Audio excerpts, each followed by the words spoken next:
De moment, ara ens quedem més a la vora, perquè anem a conèixer el barri de la Salut. Sabeu que en aquest programa us estem mostrant com viuen l'estiu els veïns de diferents barris de la ciutat. Avui toca el barri de la Salut.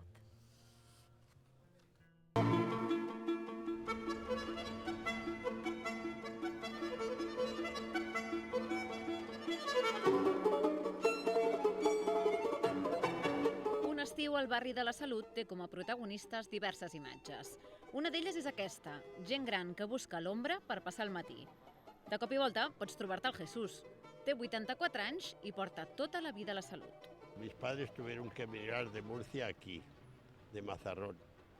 He ido a colegio hasta los 9 años y por necesidad de que mis papás eran muy viejos y mis hermanos tuvieron que emigrar a buscarse la vida por ahí, me tuve que hacer cargo de mis padres. Teníamos un huerto aquí donde estamos el campo muy grande que pasaba un riero de agua. Y explíqueme qué le gusta del barrio de la Salut. De ahora me gusta cómo ha cambiado, porque era un basurero. Esto era montaña que subíamos a la tierra de la sardina y de la tortilla. Todo esto era una montaña. Yo tenía un huerto aquí.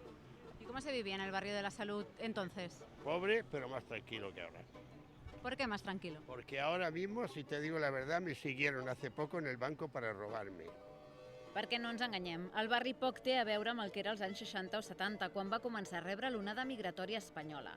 Començava a créixer, però també tenia moltes necessitats. Estaba bastante bien, O sea, era una ciudad que empezaba a salir, que ya te digo que habían poquitos bloques, no estaba todo lo que hay y la verdad que estaba bien. O sea, era como vivir en las afueras. El barrio de la Salud empezaba a resurgir, ¿no? Entonces teníamos muchas necesidades de barrio. Nos faltaban colegios, nos faltaban mercados, nos faltaban plazas y todo eso se consiguió a base de los vecinos. La segona onada migratòria l'ha rebut ara fa uns 10 anys. En aquest cas han estat persones estrangeres que han vingut també a buscar-se la vida, perquè al seu país d'origen no podien fer-ho.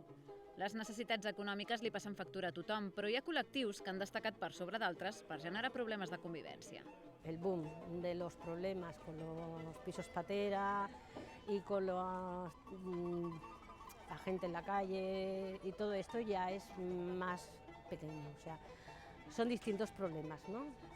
Yo creo que es debido a la crisis, ¿no? O sea, hubo una época que había muchos rumanos porque aquí tenían de dónde tirar.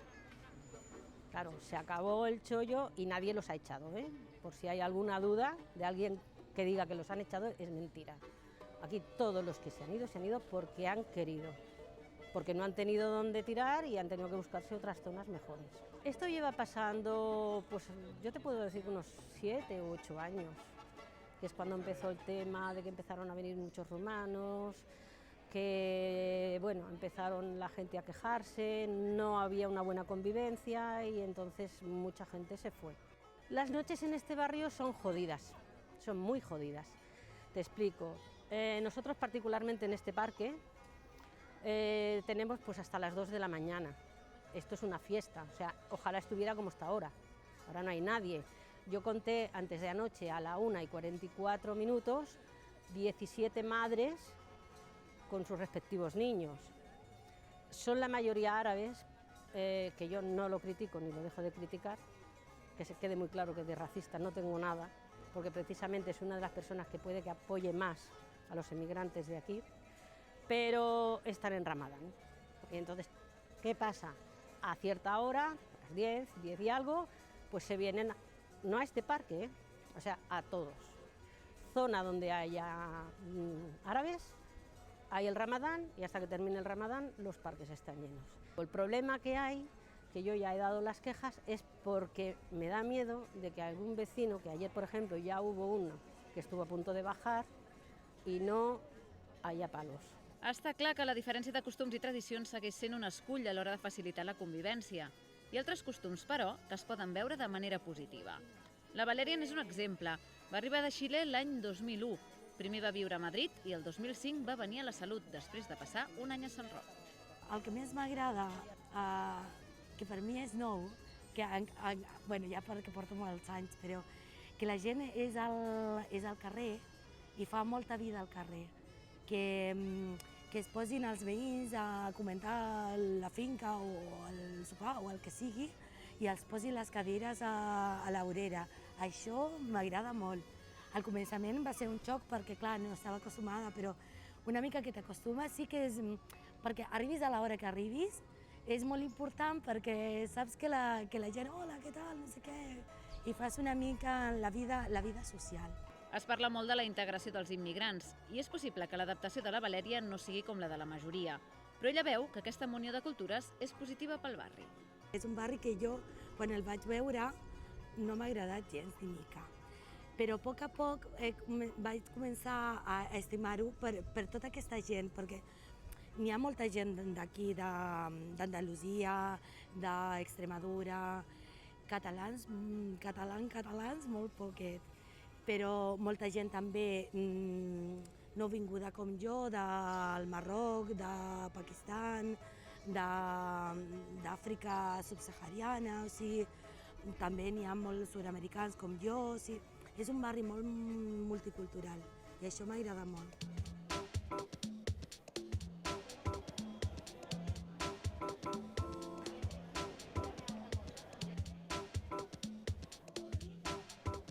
Señora Gambita, que la tiene de oferta, medio kilito, 6 euros. No podem parlar de la salut sense endinsar-nos al seu mercat. En aquestes instal·lacions des dels anys 80 i amb una remodelació el 2006, és actualment el mercat municipal amb més parades, més clients i més vida de Badalona. La gente de este barrio es gente trabajadora, que tienen sus viviendas pagadas y que gastan dinero en comer, no en aparentar. O sea, es gente que come, de los que, como nuestros padres de antes.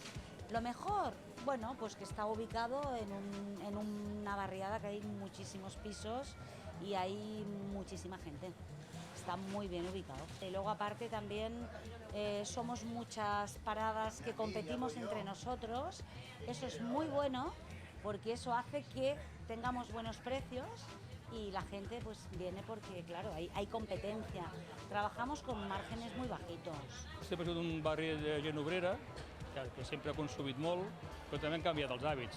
Abans la gent estava més per menjar, ara està més per sortir. Amb aquest canvi d'hàbits, els comerciants veuen com a la gent jove li costa anar a comprar al mercat. Sort en tenen dels clients de tota la vida. Aquests no fallen. Compro toda la vida en él desde que vivo aquí en Badalona, casi 40 años, y los precios son asequibles a mi presupuesto y por eso vengo. Son la gente muy amable y me trata muy bien. No ho sé perquè per horari no és perquè els dissabtes estem oberts i la gent jove que treballa en oficines o puestos així tenen festa, però cadascú aprofita els dies de festa per l'oci i m'imagino que no és el principal problema anar a comprar. La gente confía. Claro, tú vas a una grande superficie y, bueno, pues te llevas lo que hay puesto. Es diferente. Molts d'aquests comerciants són veïns del barri de tota la vida i, tot i els canvis que ha pogut experimentar, no han volgut marxar mai d'aquí. Un sentiment de pertinença que per a molts està per sobre de tot. He canviat de vivenda però continuo dins del barri. La meva dona fa anys volia marxar a viure més cap al centre, però jo estic molt a gust al meu barri.